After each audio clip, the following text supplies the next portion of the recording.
My dog whines at my bedside at night. I don't think he's just needy. I didn't expect the dog to be so needy when we got him. He's a big, burly, rambunctious type, so I figured at worst he'd probably be bugging us to go outside and play with him when we had other stuff to do. Standard big dog stuff, basically. Turns out, we adopted the world's biggest lap dog. He decided that his time in the pound was the last he ever wanted to spend apart from a person, and glued himself to my wife's lap as soon as we brought him home. If she's making food, he's at her feet. If she's reading a book, he's sprawled across the rest of the couch. He's like a 60-pound shadow. And if he's not getting attention, he whines. He never barks or growls. He just stares and lets out sad little self-pitying whimpers. It's embarrassing for a dog his size. It's like watching a grown man cry because the shop is out of his favorite ice cream flavor. Also, it gets my wife to give him what he wants basically every time, so I can't even argue with his technique. The one place we drew the line was bed. I know there are folks who let their dogs sleep in the bed with them, but frankly, they're crazy. A single dog can manage to take up as much space as a full-grown adult in bed, and that's even before you account for the flailing legs from the running dreams. Plus, my dog snores. I was willing to buy him his own bed, but I wasn't willing to let him share ours. So, at night, the dog goes to sleep in his bed, and we go to sleep in ours. A nearly perfect arrangement.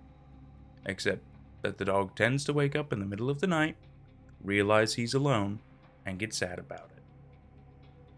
I'll hear him wander over to my wife's side of the bed, his nails going takata across the floor, and then he'll stare at her and do those quiet little whines of his, hoping she'll wake up. She usually does, after a little while.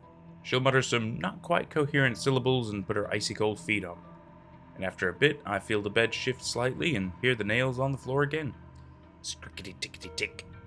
The dog gets his attention and stops whining. My wife settles back into bed, and I assume the dog does the same.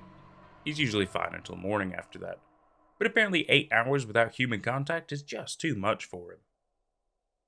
This is what I thought was going on anyway. In my defense, I was never more than marginally awake for any of this. Things that should have registered as abnormal or out of place were dismissed as dreams. I wish I could still call them that. Recently, my wife was out of town for the weekend. The dog had spent the entire day trying to climb into my lap instead, and by bedtime I was starting to feel a bit crowded.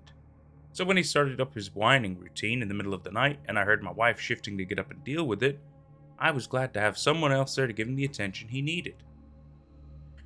The next morning, when I woke up to an empty bed, I was momentarily confused before I remembered that she was out of town. I was halfway through my first cup of coffee before it occurred to me to wonder who the dog had been whining at in the night. More importantly, who had gotten up to stop him. I told myself it had just been a weird dream. The sequence of events happened so often, I had just assumed that it had gone on last night. Maybe the part where the dog was whining had even been real, and I'd imagined the rest. In the light of day, it was the only explanation that made any sense. I checked to make sure all of the windows and doors were locked that night, though. I even closed the bedroom door before I got into bed. I knew it was silly, but I didn't like looking out into the black rectangle of the hallway, not knowing what might be out there waiting for me to go to sleep. I must have been sleeping more lightly than usual when the standard routine started. It was the nails on the floor that roused me, the scrickety-tickety-tick, followed by the slight shifting of the bed as my wife got up to deal with the dog. This all made sense in my barely awake state. And then came the takada-takada as the dog went back to bed. But then the whining started, and I realized the order was all off. She'd gotten up before he'd started begging for attention. The dog was still whining at the side of the bed, even though I'd clearly heard his nails ticking across the floor twice. And as the bed shifted again, and icy cold feet brushed against my legs, I remembered that my wife was still out of town. I didn't budge. I lay there, listening to those incoherent mutters that I'd always assumed were sleep-muddled syllables, feeling cold hands run possessively along my shoulder and back, and I hoped that whatever was in bed with me couldn't hear my racing heart. It only lasted for a minute. The dog's whining grew more insistent, and finally I felt the bed move again, and heard the nails on the floor once more. a sound that I now realized was distinct from the noise of the dog walking around. It was more of a scuttling, scrabbling sound. It disappeared under the bed, and only then did the dog's whining stop. He ducketed his way back to bed, and settled back to sleep. I, on the other hand, lay awake and motionless for hours until the sun lit up the room. I did check under the bed, of course, once it was fully light and armed with a long stick and a flashlight, but I did look. There was nothing there. When my wife returned home that afternoon, I asked her how often she dealt with the dog in the middle of the night. "He's usually awake and looking at me when I come back from the bathroom," she said. "But he doesn't get up from the bed. I wouldn't really call that dealing with him. Why? Was he bothering you while I was gone?" She turned to the dog. "Did you miss me? Were you worried I was never coming back? Were you having nightmares?" I wondered if that was all it had been, a nightmare. But if so, why would my wife deny interacting with the dog at night? He whined at the bed most nights. I set up a camera in the bedroom. I didn't tell her, just in case this was some sort of weird prank on her part. I needed to know the truth. Due to exhaustion, I slept like a rock that night. I didn't even hear the dog whining, but the camera caught it all. At a little past 1 in the morning, my wife stumbled her way out of bed to the bathroom. The camera wasn't recording audio, but when I saw those long, bent fingers worming their way out from under the bed, I knew exactly the noise they made on the floor. Scrickety-tickety-tick.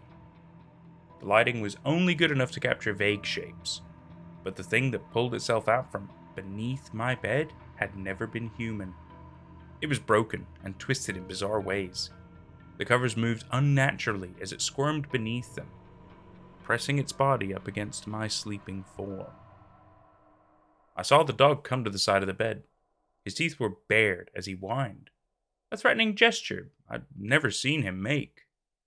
The thing in the bed scuttled away, dragging itself off to vanish under the bed once more.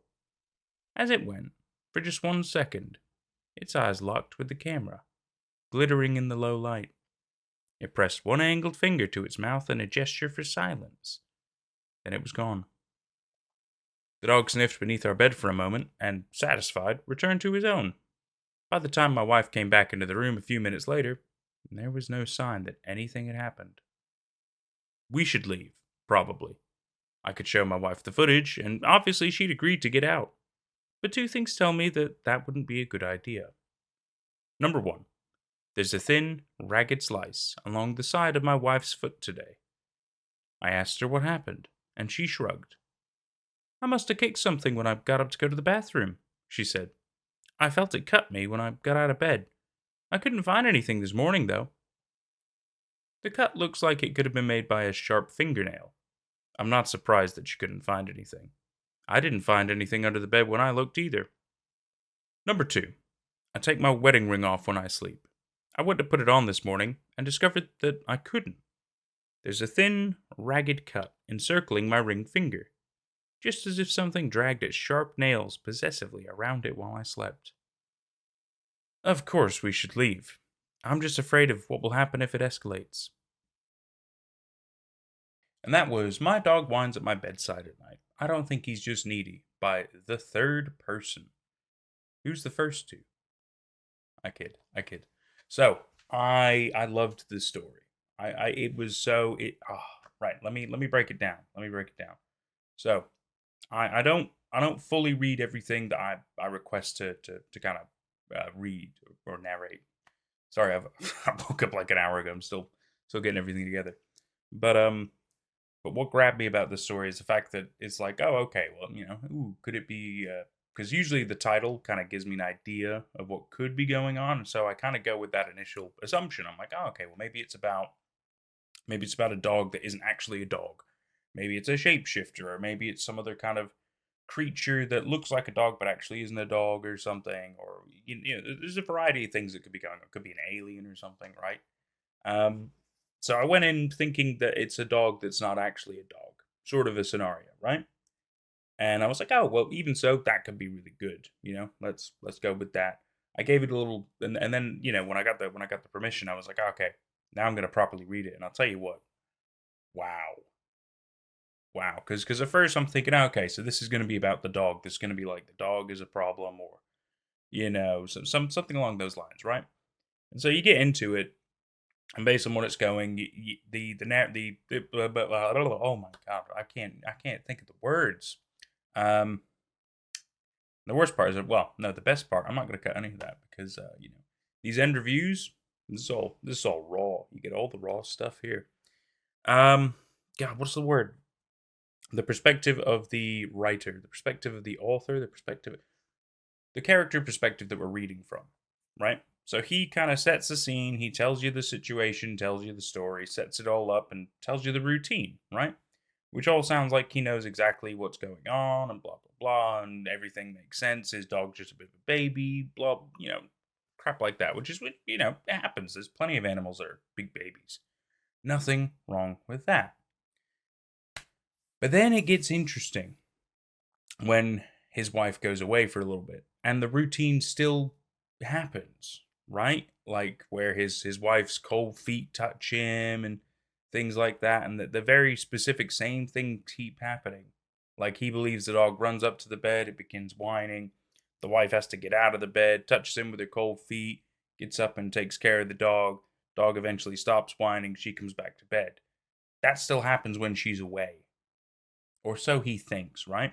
And it's like, well, what do you mean? How can that still be happening? Like, what's going on here? And then you find out later on that it's like, oh, that's crazy. And so when his wife comes back, he's like, oh, well, I can't, how do you deal with him? Because he just keeps doing this, and it's irritating, blah blah blah. And she's like, what are you talking about? Like, the dog doesn't come to me. I get up, go to the bathroom, I see the dog, and then I go to bed.